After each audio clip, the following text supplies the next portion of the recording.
See, we looked at these things as RPGs. We played them like RPGs.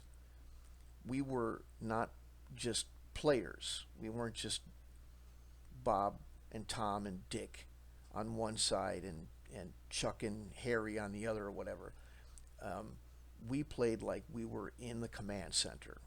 We had, reports coming in. We had extra maps for planning. We had um, paper immersion in forms that we would um, list out to help us keep track of things.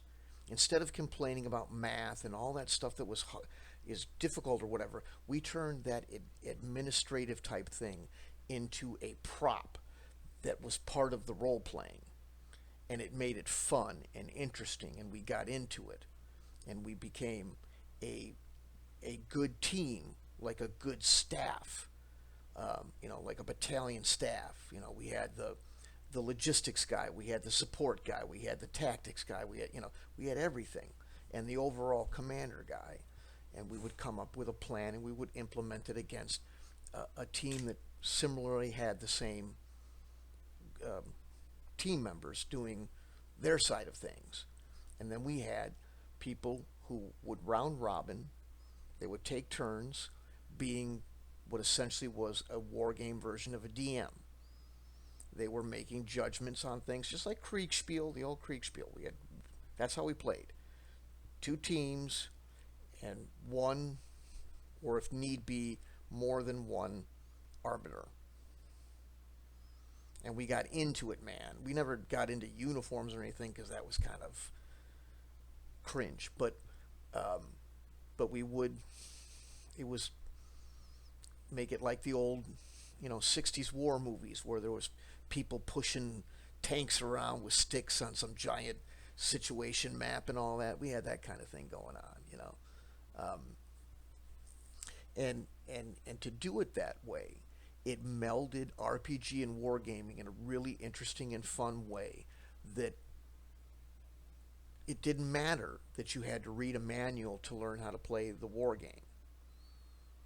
It was okay. We found that kind of stuff interesting in its own right anyway. At least some of us did, and the ones who didn't were willing to learn from the ones who did. So, if you took that approach to it, if you had an interest in um, strategy gaming or military history, you should give it a shot. I can set this up. I can do it for you. You can see. I've tried to show people how to do it, but the problem is everybody's so gosh darn entrenched with these. It's hard. It's long. We've heard of these repetitive cliches about these games. They'll never open up their mind enough to give it a shot. Try it my way, and you know you'd find they're a lot more interested. The other problem I have is, and it's not your fault, it's not my fault, but somehow I've been kind of sucked into this rut of interacting with people who are only about fantasy RPG. And there's nothing wrong with fantasy RPG. I just want a broader depth of discussion and interest, and I don't know how to steer this account out away from that.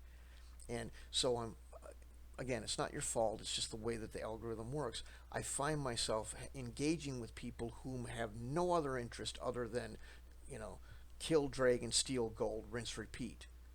And it's a little frustrating because I really like this stuff and I'd like to talk to more people and play this stuff as well. Not instead of, but you know, other role-playing games just along with it. I recently saw somebody put out what kind of you know um, genre do you like, and I was disappointed to see that there's only a handful of people relative to the amount of voters who go, I like it all. I want to try it all. I want to do a little bit of everything. Because that's me. I'd love to do a little bit of horror gaming and a little bit of sci-fi gaming and all that. And I hear it all. I know the replies. Well, hell, I hardly have enough time to do one type of gaming. Yeah, yeah. We've all heard it. Nobody's got enough time for anything, but except for talking and telling everybody about how much time they have. Again, if you spent less time talking and tweeting and actually playing, I think you'd find a lot more people playing. I finally saw somebody say the same thing too. He says, I think there's a lot of people that talk the talk but don't walk the walk. And I think he's right.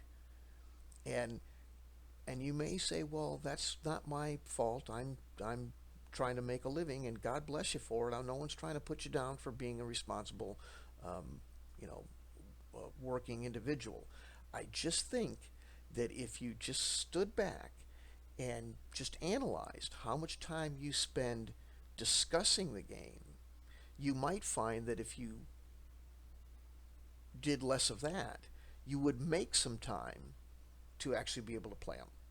Maybe.